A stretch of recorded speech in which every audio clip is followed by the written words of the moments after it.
I was over there like the Tin Man, the Scarecrow. I was the I see. You know how he was like, you can't win, and he was like all over the place. He had his stuff on. Listen, that's how it was. I'm so serious though. Like, it was really, Wait, Aeisha, what they do? You can't win. when Michael was like, Ah! you can't win, until Dorothy came and rescued and put him all together. It was. I'm laughing at it now. That's how it was. That is so funny. Oh my God. They literally stumped me there. They stumped me to Mount Sinai completely open. I can't eat shit. Hello, and welcome back to season 2 of I Can't Eat Shit podcast. I'm your host, actress, comedian Shondalia White. And yeah, people, I can't eat shit, and you know that shit is annoying. I started I Can't Eat Shit podcast because I was secretly ill for many years. People asked me a lot of questions about it, so now I'm healed and I'm ready to talk about it. But for season 2, I'm bringing in my friends and experts to talk with us about all this stuff. And today, I have a very special guest. Actress, musician, voice actor, inspirational speaker, and patient advocate, along with my sister, Aeisha Reese. Woohoo! Hey, y'all. And we'll be talking about Crohn's, short bowel syndrome, and the diet. So let's get into it. Hi, Aeisha. Hey, girl. Hey. Hey, girl. Hey. Welcome to the podcast. I'm on here, y'all. I'm on here, y'all. We out here. So that everybody knows, Aeisha is my actual biological sister. And I couldn't wait to have you on the podcast, boo, because you are the epitome of my podcast. Everything, you literally can't eat shit. You have gone through so many different diet changes and body changes. You are a living testimony of God's grace and literally a miracle. And I just couldn't wait to have some sort of platform where we could talk about this together and other people could hear your story and maybe get some tips from you. So I'm just going to tell people why I brought you on the podcast. Aeisha has actually dealt with Crohn's, short gut syndrome. She's an intestinal transplant recipient multiple times. And she's had a variety of different ailments and modifications to her diet. So, yes, you're going to be on the podcast, you know? So, right? So we're going to jump right into it. Tell me, what was it like dealing with Crohn's and the diet? So that's like the first thing. Right. So Crohn's, let's explain Crohn's for people who may not know. Crohn's is an inflammatory bowel disease, meaning it affects the bowel, right? And it's autoimmune, meaning that it is your body attacking the intestines, which will cause inflammation, okay? And so the inflammation is the result of your intestines having bad bacteria, but a huge accumulation of it, right? So for me, I apparently had Crohn's since probably before I knew, okay? And so I had my first flare up when I was a sophomore in college. Did not know anything about Crohn's, didn't think that it was obviously Crohn's, and it was told that it was something with my gallbladder. And so there was an absence in treatment. And so when I moved to New York City and, pursued my career on Broadway, that's when it hit, right? That's when another flare-up hit. And when you consider environmental factors like New York, where you walk everywhere, it's super rigorous, that's when the flare was very intense. And I found out about the actual diagnosis of Crohn's. And so can I just stop you right there? So just so I can ask you a quick question about that. So you had flare-ups based on the stress of your body, like what was happening as far as environmental changes, as far as maybe just the strenuous, how strenuous it is being a Broadway performer. That's kind of what was going on. Well, actually, no. So the first flare-up that I had was when I was in college, and that was it was a flare-up where I had intense. So to explain how that felt, it was Oh God, the best way to explain that feeling, it felt like a monster had claws and was just ripping everything inside. Ooh. That's how the first flare up felt, right? Okay. And I didn't know what was going on, right? And I was told that I needed to change my diet, and it was something with my gallbladder. But that's Okay. what it was, actually Crohn's disease, and I should have gotten treatment then.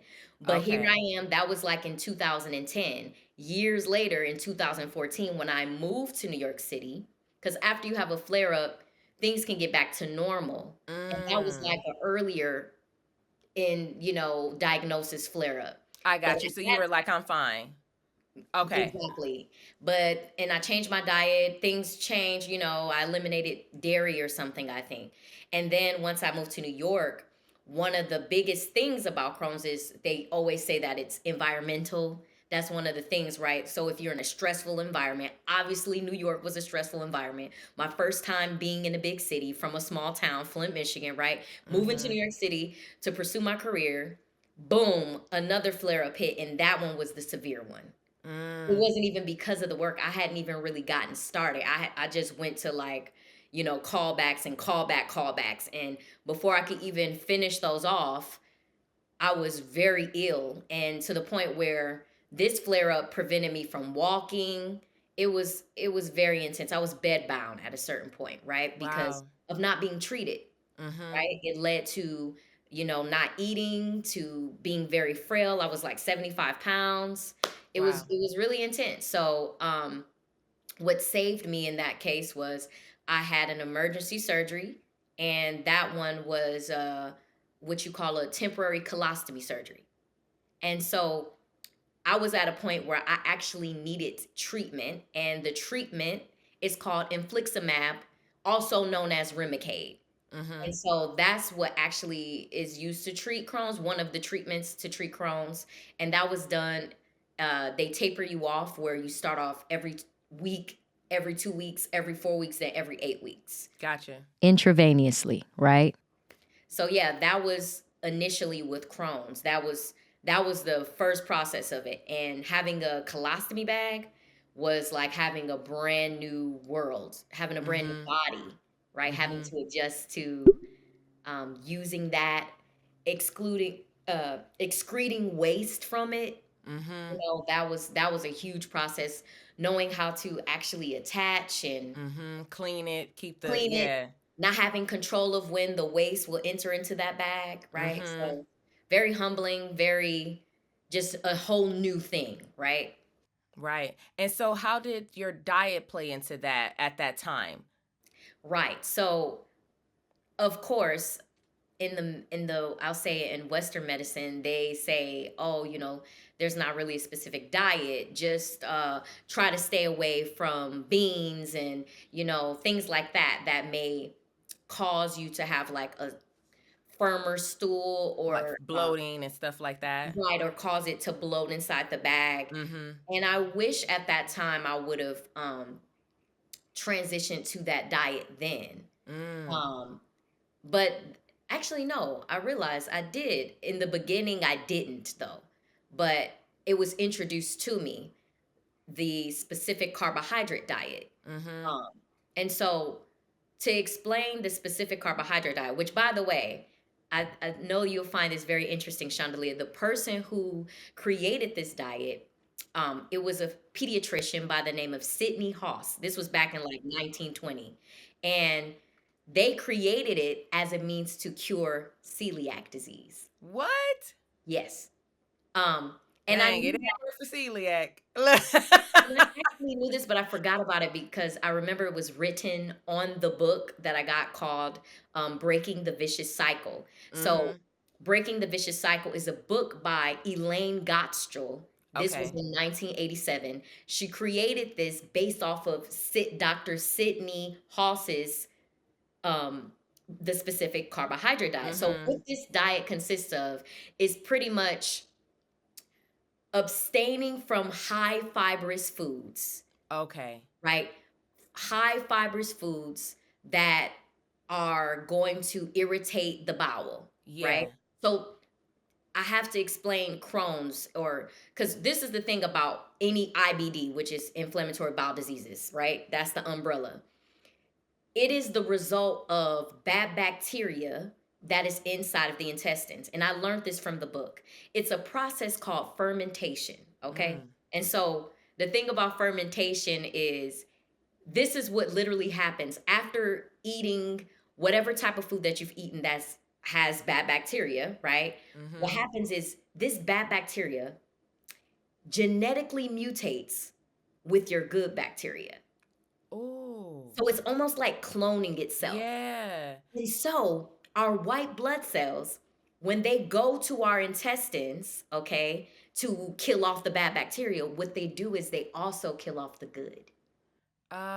It's almost like having a yeast infection. Okay. You know when you have to treat a yeast infection and they give you the antibiotics and it's killing And everything. it's It's killing not just killing the everything. good. It's killing I mean It's bad, it's killing the good too. That's right. And that's what happens in fermentation. Exactly. That's exactly it. It's just like we're just gonna wipe out everything. And as a result, what happens is just sometimes the bad is left. And so that's where the inflammation and the pain comes in. That's where the Mm. irritation is from. It's because it's just bad. And so your white blood cells are attacking it. Hence it being autoimmune because your body is attacking itself. Yeah. And Wow, so, that's like a great breakdown, Aisha. oh, thank you. It Listen, is. I'm like, wow, because I can see it now. Like I'm you can like, see it, right? oh, that makes sense. It's Okay. almost like in war, okay? The way I look at it is like it's war in there, okay? Yep. Ecosystem of where they're trying to take care of you, and they're like, you know what? Just kill them all. Yep. Just wipe them all Yes, out. wipe it 'Cause out. we don't know who to trust at this point. Right at this point. Just kill them all, you know? Yeah, Because yeah. they're literal spies inside. Mhm. So it's amazing to me, like, but that's how I see it in my mind. And yeah, so what happens is for this particular diet, the specific carbohydrate diet, there's different types of cellulose food.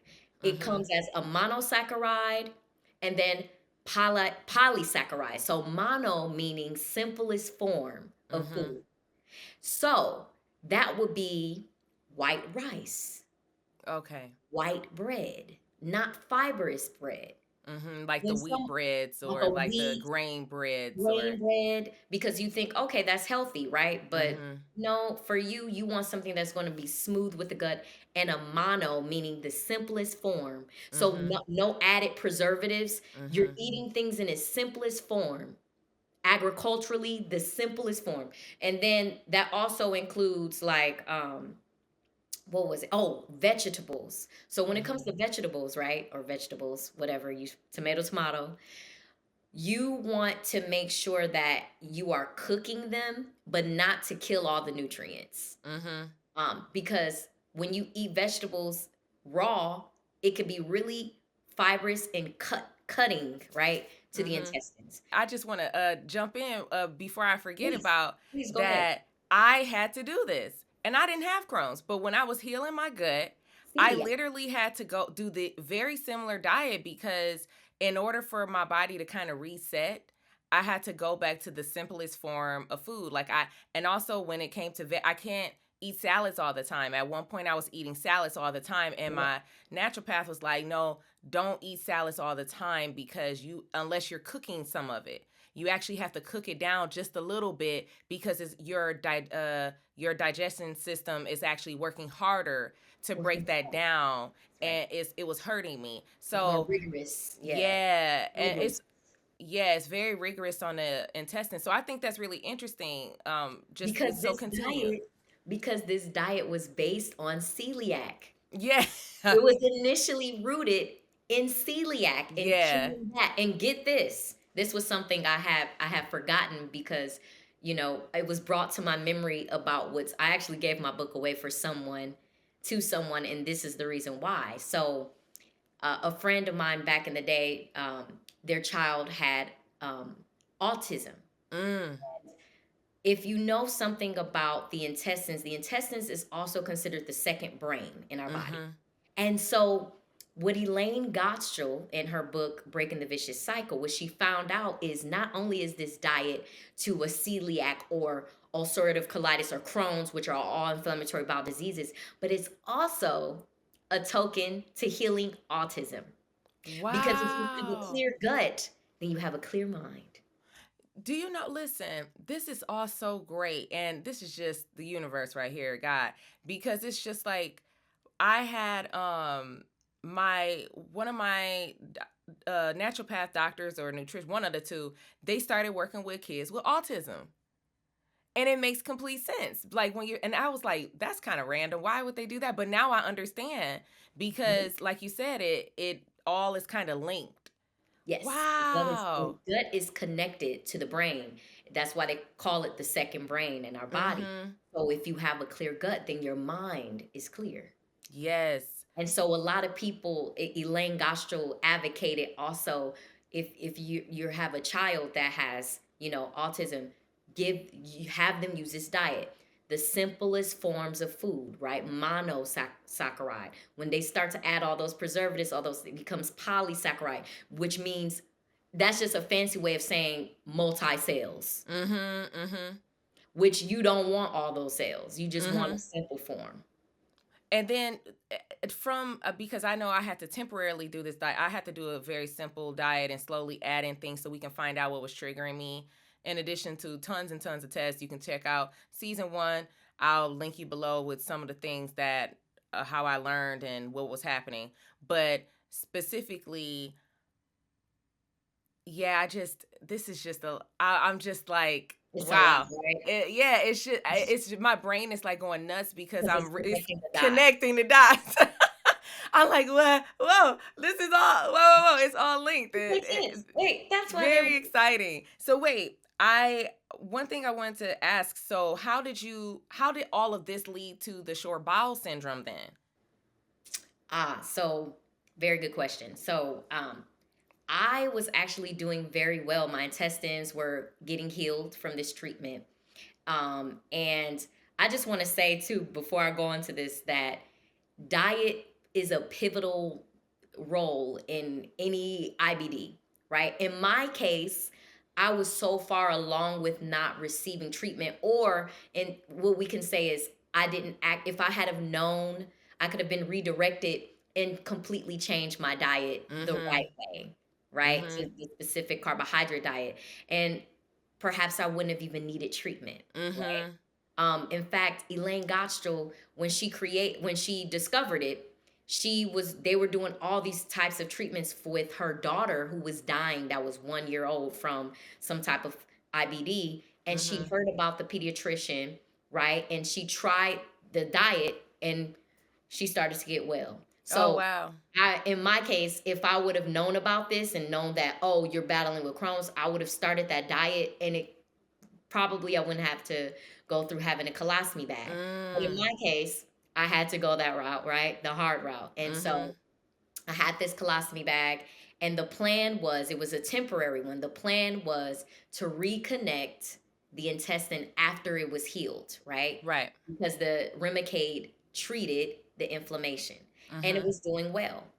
However, about 3 years later, what began to happen was my feet were swelling. Mm-hmm. My legs and my feet were swelling, which to the colon surgeon was evidence that there had to be blood clots. And Mm. I did all these tests. They couldn't find anything. They were like, it's miraculous. We can't find any blood clots anywhere.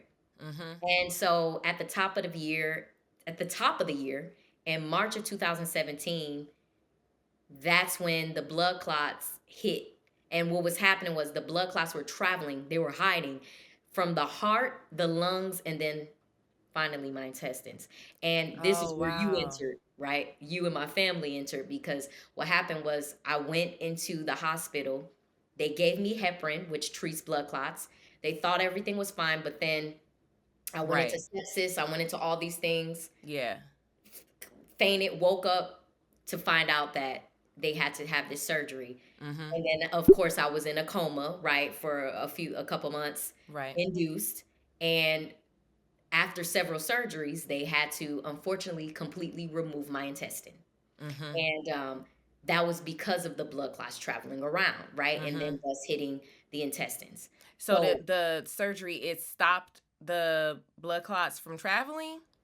No, that was the thing. The blood clots were traveling and it hit it. And they were trying to save it, but they couldn't. I got you.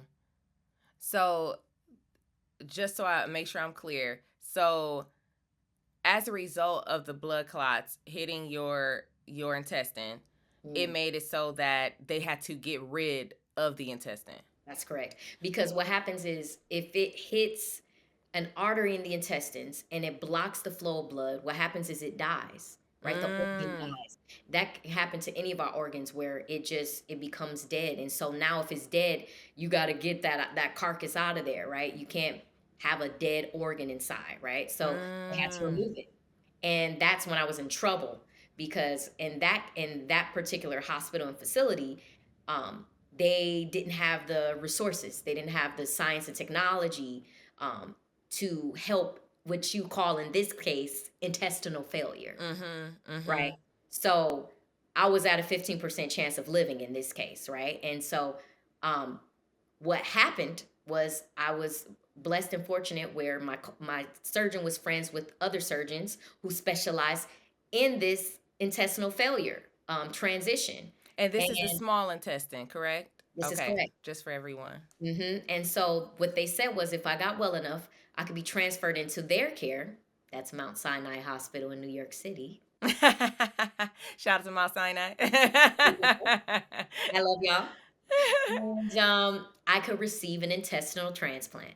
And of course, we were like, what? That exists? Yes, it does. Yes. And this is, to be clear, so people understand, this is a small intestinal transplant because you had the large and the small. That's correct. The small intestinal transplant. As you know, the intestines are very, very long, but you could live with the small the small intestine, right? And so this was you can live without it, you're saying?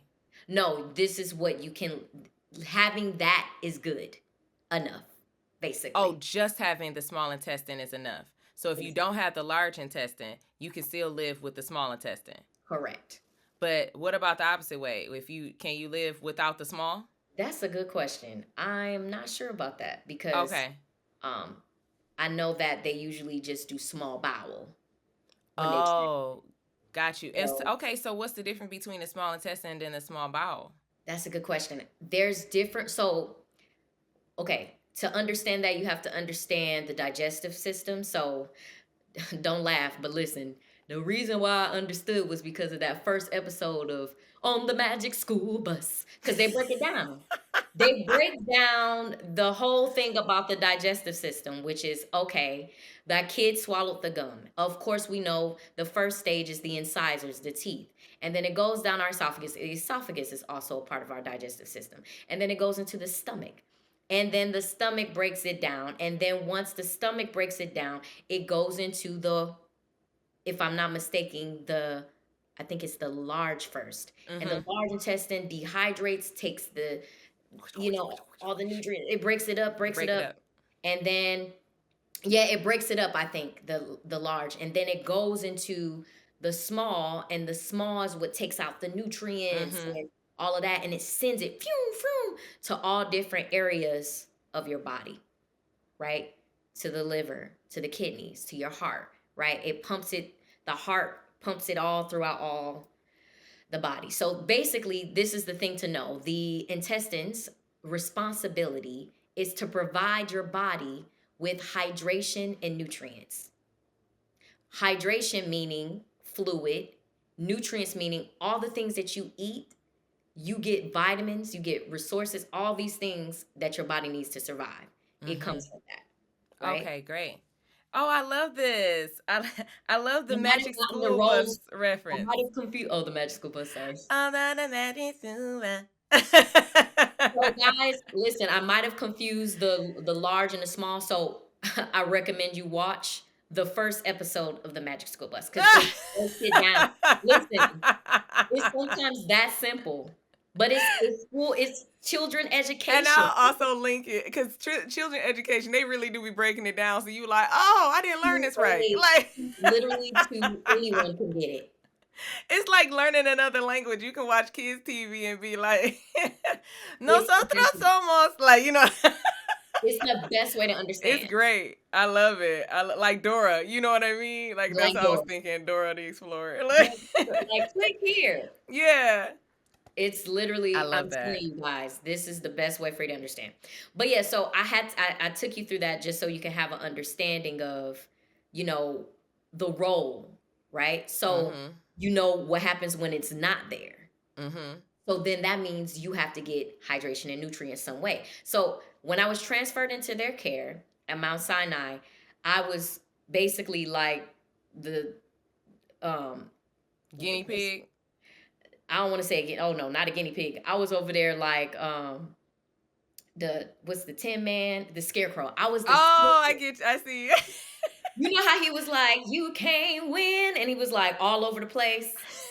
He had his stuff. I'm like, listen, that's what it was. I'm so serious though. Like, it was really, Wait, Isha, what they do? You can't win. you know, when Michael was like, "You Ah! can't win," until Dorothy came and rescued and put him all together. It was.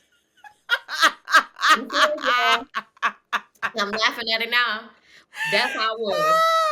That is so funny. They Oh my stumped god. they literally stumped me there. They stumped me to Mount Sinai completely Ah, open yes.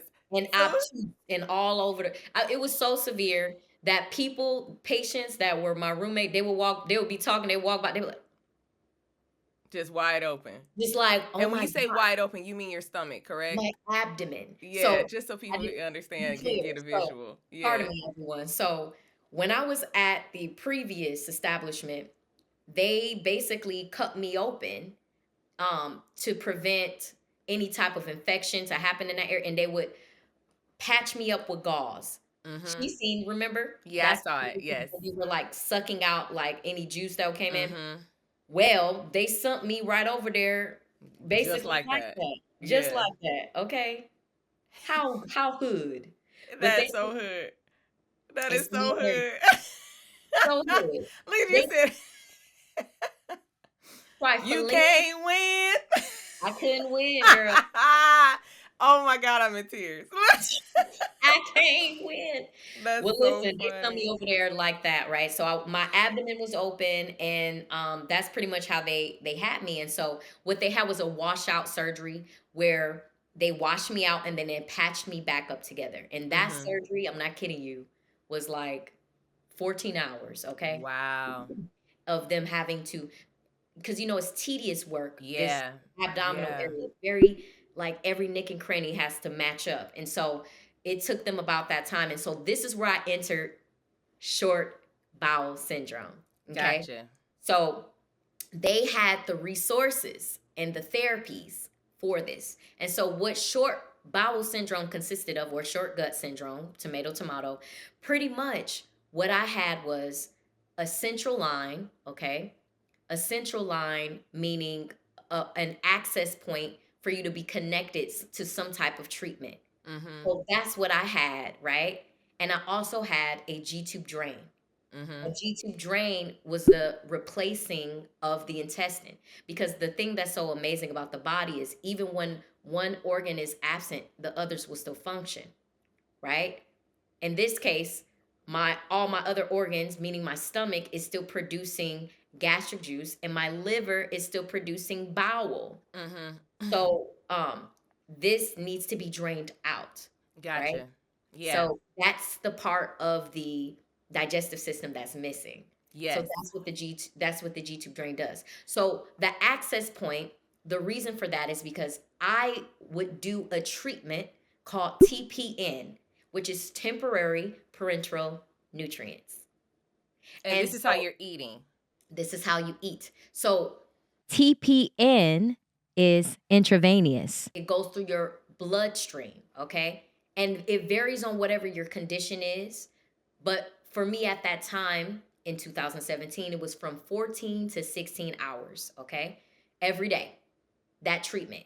And you will have a nurse that will come to visit every week. They would clear your central line to make sure you didn't get an infection, right? Because you, It's listen, easy to get an infection. you do not want an infection, okay? That's the worst thing imaginable. So they had to make sure that it was very clean, right? Your access point. And you were responsible for injecting the vitamins inside of the TPN. So pretty much everything you would get through food, I got through this man-made nutrients called TPN. Okay, Yes. and That's a blessing. it is a blessing. Mm-hmm. However, one of the shocks, right? Because it was almost like I thought just having a colostomy bag was a big deal, right? With the whole Crohn's thing, this was like, whoo, this was a lot. Okay, Mm. whoo, this was a challenge. I remember when I came home, I was like, because I had so many surgeries, right? Mm-hmm. I mean, at the previous establishment, they had so many surgeries. I think they had like 9 surgeries. And then, them having that big surgery to wash me up. So at this point, I had like 10 surgeries, maybe Mm-hmm. more. I came home, I was like, because I couldn't even eat, it was like, ugh, you know, Yeah. and it was just such a shock to have to do that, Mm-hmm. just to process actually having to be basically my own nurse. Nurse. Yeah. And get this, if you don't have an intestine, that means your body's not able to digest food, which means you're not eating. Mm-hmm. So to have to fathom that I was not going to eat was a lot. And Mm-hmm. believe it or not, it happened for 2 years Yeah, and of you're a not eating. foodie, so that's a lot. Like you said. Baby, you better know it. Yeah, your girl can cook. She can cook too. I'm sure that was just like, oh my gosh. Fortress. Mm-hmm. Mm-hmm. Fortress. But let me tell you something. It made me passionate about what is being put in on the plate and in your mouth. And Mm-hmm. even then I began to prepare myself on these are meals that I'm going to make. And I used to try it on at that time, I was part of a big church community. And then the church started in my actual apartment. Praise the Lord. Hey. And and so we obviously let me tell you something. Any gathering, there's going to be eating. Right. There has to be food. Not eating makes you realize how much people eat Yes. unnecessarily, Unnecessarily. Right. terribly. Like you're Yeah. just like, I feel like also too having restrictions just in general, you start paying attention to how much people eat or what is there that's not good, like how much you go to an event and there's yes, nothing for anyone with restrictions, or how much people don't pay attention to that part the cross contamination or the cross contact or anything, at or all. what their brand, what they think you should have. Oh, you can do a salad though, right? We got lettuce over there. And Yeah, it's always that. they always turn to salad. It's, and like you said, and when you're like, well, I what if you can't have a salad because you actually can't have the raw vegetables. Exactly. It's So like exactly. Um, taking when, like you said, placing limitations makes you realize how many things are taken for granted. yes, absolutely. You actually had a transplant at finally, and you actually had two. Am I? Is it two or three? Too. Two. You Yes, had two transplants, and you were preparing this whole time for when you got that transplant plant, so you would have the proper diet, correct. so that things will move smoothly and you would mess up the small intestine, Exactly. basically. Okay. That's correct. I was using certain actually it's interesting at that time where I was staying, I had different roommates from all over the world, and so some were from Nigeria, some were from Germany, so I would like see what they were making. Even like I remember one from Korea, I was like, oh, you make that, and then I would make my modified version of that. Mm-hmm. That's and then smart. and then There's I would, another way to do that. there's another way to do that. Always. That's correct. And I would give it to the people in the church and experiment and see Mm. how they liked it. Now that's a good way to experiment, because you give it to other people. That's how you kind of know if it's good, like if people like it. And Exactly. then kind of base it on, okay, yeah, I like this probably when I come back to food. Exactly. Yeah. Exactly. And yeah, and I was very blessed and fortunate to have that. But man, it was trialing. I can tell Mhm. you, it was trialing. You realize, when people say, I could never do that, Mhm. you realize, never say never. Oh yeah. You never realize how much strength. There's a scripture, Second Corinthians, where the Apostle Paul talks about when he is weak, God is strong. Mm-hmm. That our strength is made perfect in our weakness. And that is truly what gave me strength. It's a supernatural strength to endure, to sustain. And that's what kept me. Mm. It having that kind of perspective, a Christ. Yeah, bless. Yeah. Oh, that's awesome. That's really beautiful. So then we're moving into you you had your transplant, the food, the diet worked, the one that you came up with. And what did that entail? What types of stuff helped with that transplant? Exactly. So I would add the blood type, things that I saw from that. I know some people feel like it doesn't work for them, but I saw actual results in that. For instance, cream of wheat, but I was doing cream of rice because that was better Oh. for my blood type, right? Oh, Um, interesting. Interesting, right? And also, I knew that I wanted to eventually go vegan. So I was using the specific carbohydrate diet, using some of the foods from the blood type. And I was also saying, okay, now I'm going to eliminate meat completely. Mm. Right? So these were the three different diets that I kind of meshed together. Yeah, it was like a progression for you once you had that transplant and it worked for you. And it worked for If me. it Yes, fully it made you feel fully like replenished. correct. Okay, fantastic. I wanted to make sure that what was entering my body was pretty much just wholesome. Nothing that bacteria can get into, right? Nothing that can accumulate mucus, right? Eliminating mucus because that's the gateway to disease. It's an opener to that.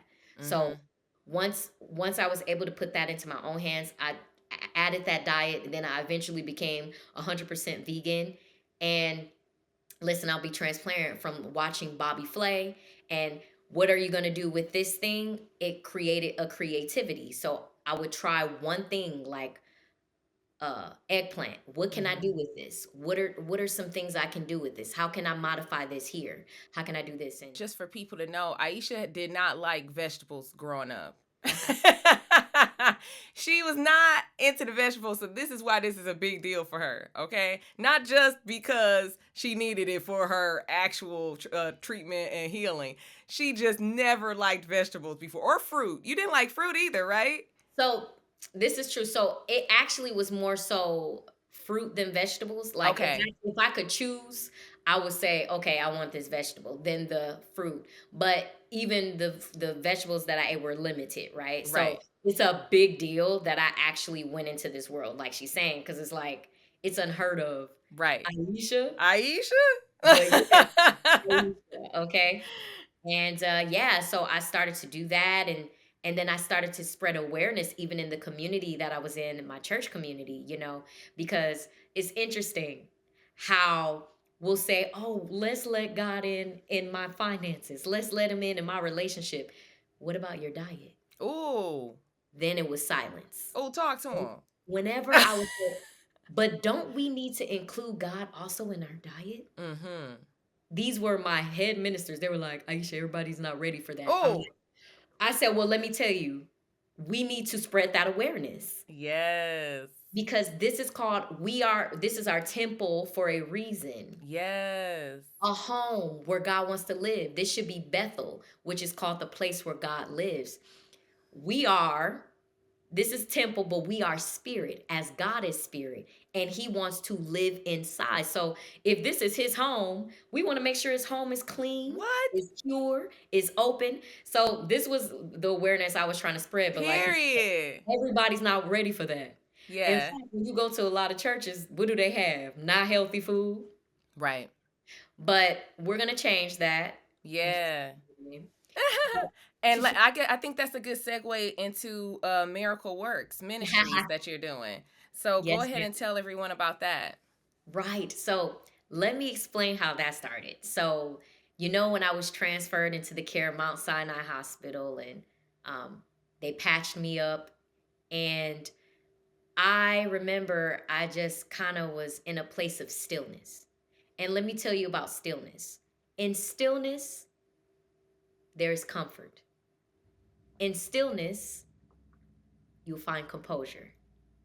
In stillness, you will find clarity. And so that's where I found the clarity. Mm. Um, and also, stillness yields to rest. It's rest. Mm-hmm. And so I was forced to be in that moment. And so I remember I was like, God, I don't know why this has happened. What should I do? Um, what did I do to deserve this? And I remember God told me, you forgot what you asked me. And I'm like, what did I ask for this? To be jacked up? And then he said, no, what did you put on your prayer petition? And I'm like, okay, I'm going through it. And I said, oh, to be healed of Crohn's disease. And so God was like, okay, well, where does Crohn's disease happen? And I was like, in the intestines. And then he said, well, where is your intestines? And then I was like, oh, they're not here. So And you he are says, cured. bingo. Yep. And so that's when I realized, wow, I have to be open to the way of Yahweh. His ways are not my ways. So I was on my way of healing. And so I said, Mm-hmm. okay, what do I need to do then? Is something I feel like I need to do. A friend of mine from the community ran in right when I was having this moment with God and said, can't we go to the hospitals? Can't we? And I said, that's what we're going to do. We're going to go to the hospitals.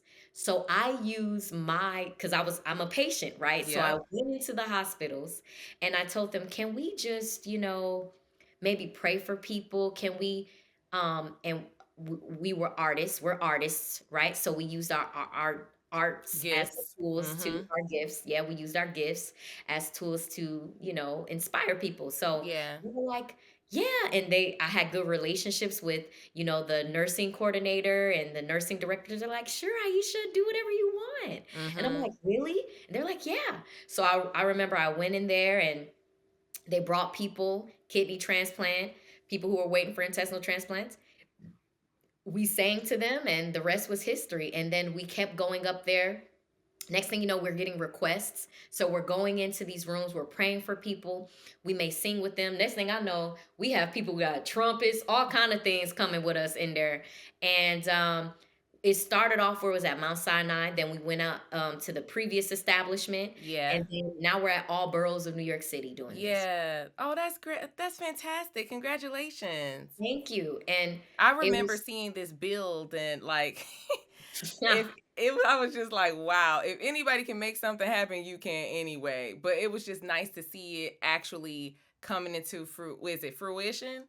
That yeah, that I was like, oh wow, this idea, I just love seeing it and I know it's such a great thing. So if anyone knows anyone that needs that, definitely reach out to Aisha. She's in New oh, York I just want and to say this. you can tell them a little bit more about it in addition to national what it's Donate Life Month. National Donate Life Month. Right now it's National Donate Life Month. So while you're saying the rest of that, make sure you speak to that as well. Absolutely. So this is the most important part about that. So Miracle Work Ministries, the most important part was when we were going around and we were praying for people, we were laying our hands on them, we were using, our gifts, and we saw people who were pronounced dead risen. People Mm-hmm. who had a straight line, all of a sudden, beep, beep, beep, we saw miracles. Hence, Wow. it's called Miracle Work Ministries. And that's when I realized that this thorn in the flesh, like the Apostle Paul, was a gift.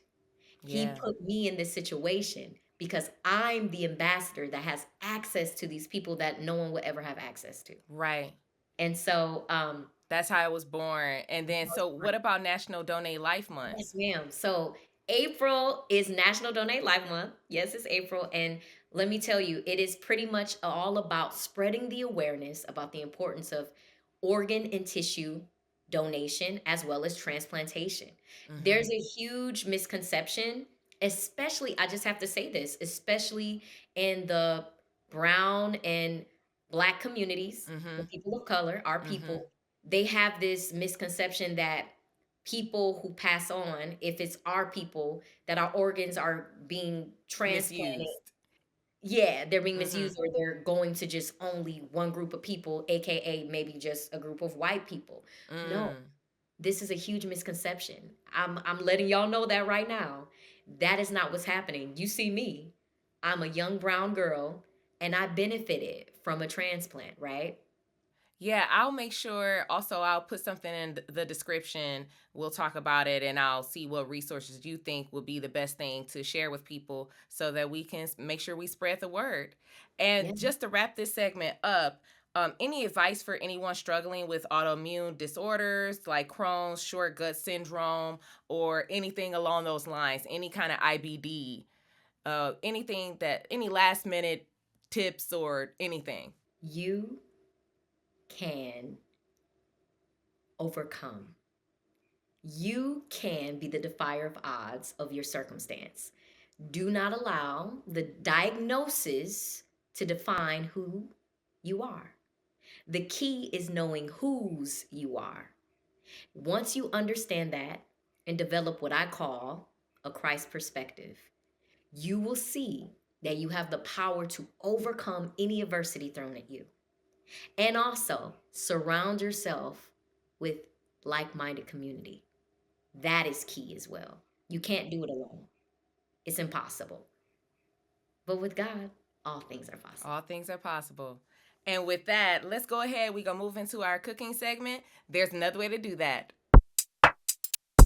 This segment is called There's Another Way to Do That, where I teach you how to modify recipes based on my restrictions. For season 2, I am modifying dishes inspired by my guest. And today, it's Aeisha Reese. So, Aeisha, tell me what your favorite dish is. Yes, my favorite dish is the gluten-free meatloaf. Mm. Ooh. So, tell us a little bit about that. Why this gluten free meatloaf? Well, number one, to be very honest, it's super quick to make. Like Okay. it's super fast.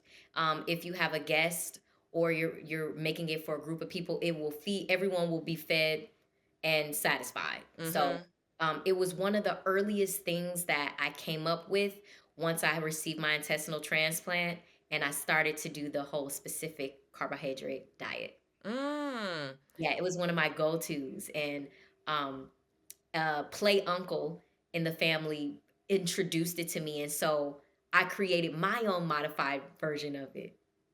Oh, that's fantastic. And what do people usually get wrong, do you think, when they're making meatloaf? Because I always feel like when you watch TV, people can get meatloaf very wrong. Yeah. It almost reminds you when you hear people say it's almost like saying liver's worth, even though it's not the You're same like, thing. oh, But I yeah. feel like that same ideation is in the mind, like meatloaf. Only specific people love meatloaf. So, what do you think people get wrong? That's a good question. I would say I feel that they probably put too much in it. Like they think, oh, I need to add this ketchup and I need to add this and I need to add that. And I think maybe having too much of a ketchup or too much of this can alter the taste. Mm-hmm. Also, I think maybe like I know bread sometimes people use that and sure, okay, fine. You can use bread, but it's not always a necessity. So maybe adding too much of the bread. It's Mm-hmm. all about like a The balance and balance. So tell me, how do you modify it? How do you modify it then? right. So for me, I don't use bread, and what I do is I prep and I put whatever vegetables I want. So like for me, I would use the bell pepper. I would chop up maybe some garlic, right? And I will also add maybe for some because I know not everyone likes onions, but maybe if you want that, then I add all my herbs. This is all in the ground meat. I would Mm-hmm. use ground turkey, right? So Mm-hmm. um, it's a lean meat, right? Mm-hmm. So yeah, you just add your herbs, which I will add some oregano. I will go on and add some rosemary. I will go on and add some a little paprika, the sweet one, not the smoked one, and salt, obviously, right? And a dash of garlic, right? And yeah, maybe you can even add thyme, sage, whatever you want to add, like to get a blend of flavors. And then What, you just use your hands to just mold it? mold it into a loaf. Do you And actually have any sides, like favorite sides that you like to have with it? absolutely. So this is the way I modified it because I realized I really enjoy like rice. Okay, like rice with some type of delicious gravy. And so I was like, oh, what if I cook the rice? Because that's the first thing you should actually do is cook the rice. I prefer jasmine rice because I love the earthy taste and it's really easy to make. And once you cook the jasmine rice, you add a little salt, and then you surround it with that loaf, the loaf that you just, I know you're thinking like, wait a minute, I'm putting around the raw. Yes, you are. The raw meat, you surround it with that rice and then you make your gravy. And so for me, I love mushrooms and I love a mushroom gravy. Who doesn't love a good mushroom gravy? If you're not, allergic, Yeah. if you are allergic to mushrooms, then just do it without mushrooms, Yeah. right? How do you think I will do? Because I'm not gonna tell you everything I do because I want you to be cooking along with me in the commentary. But I know. How do you think I would do with my modification inspired by you? Ooh, girl, you would do excellent. I mean, honestly, I can see exactly the route you take. Obviously, you would take out the bell peppers, you take out the paprikas, the spice, whatever things, right? Okay, Um, all right. Aisha, I know what you gonna do. I know what you gonna do. girl, We'll be back with Shondalia's Inside Scoop after this month's There's Another Way to Do That cooking segment trailer. Aeisha Reese loves meatloaf. I don't necessarily love meatloaf, but I grew up eating it. So I decided to make a gluten-free turkey hickory meatloaf. I got a new knife. So this stuff is going to be really simple to cut up. Look at this. Bam. Bam. Is this oregano? And you just have to make sure that you clean it really well because it's going to be dirty. Like, it's going to be a worm in there, some caterpillars, maybe some kind of spider looking thing. Wow.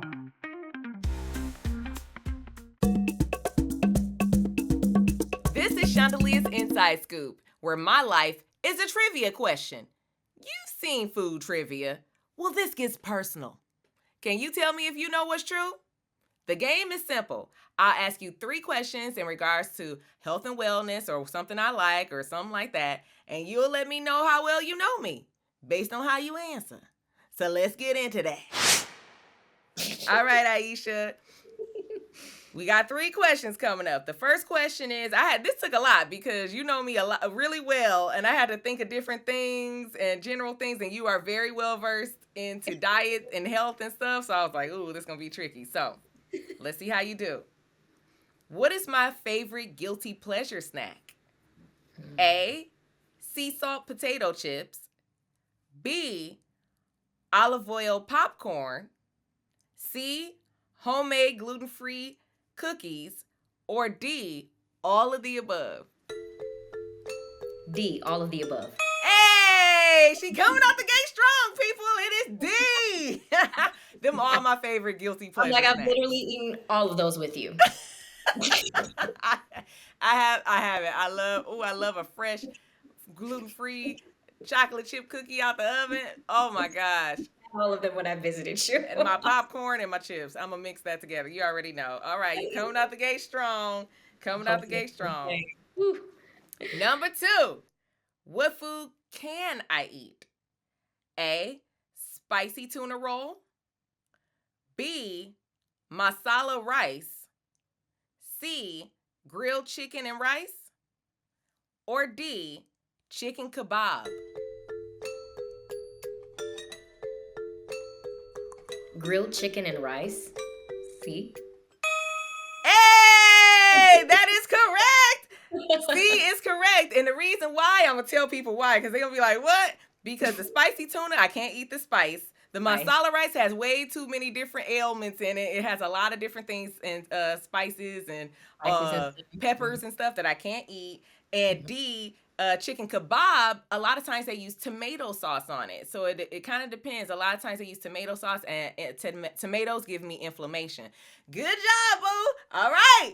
We almost there. So we got one more. All right. Question number 3. This is true or false. I drink water during meals to dilute my stomach acid and slow my digestion. True or false?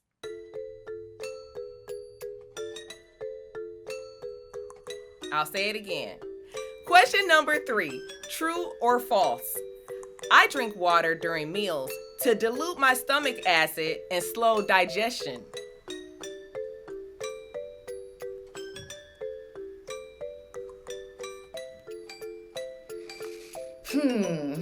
This is a tricky one. It's a tricky one. You gotta listen to the wording.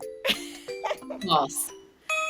She is correct! We got a winner! And ain't nobody drinking no water to dilute their stomach acid, y'all, and slow the digestion down. No, we gonna get some enzymes or something like that to dilute that stomach acid. Not no Pepto, not none of that other stuff.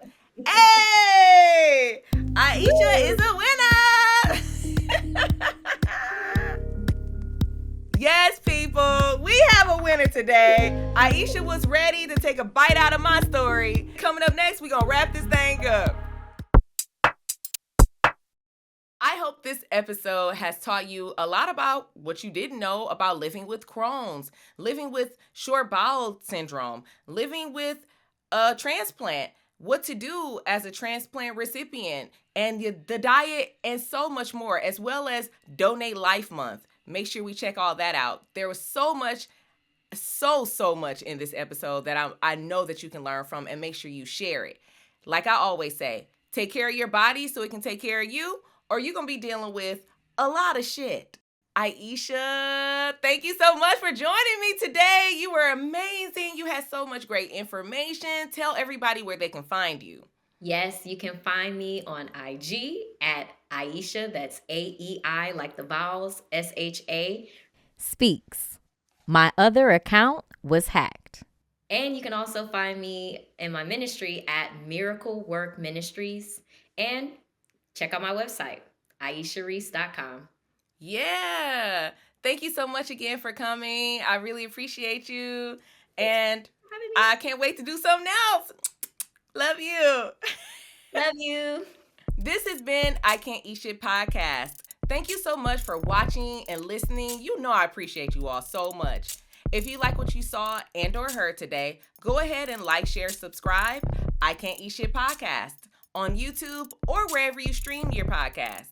If you watch me, there's bonus material. There's another way to do that. My full cooking segment where I teach you how to modify recipes based on my restrictions. They're oh so good, so make sure you check them out. And for season 2, I got my guests doing commentary along with me, so you know you don't want to miss that. You can also check me out on Instagram at I Can't Eat Shit Podcast or at Shondalia White. Thank you so much. I'll see you next time. I Can't Eat Shit!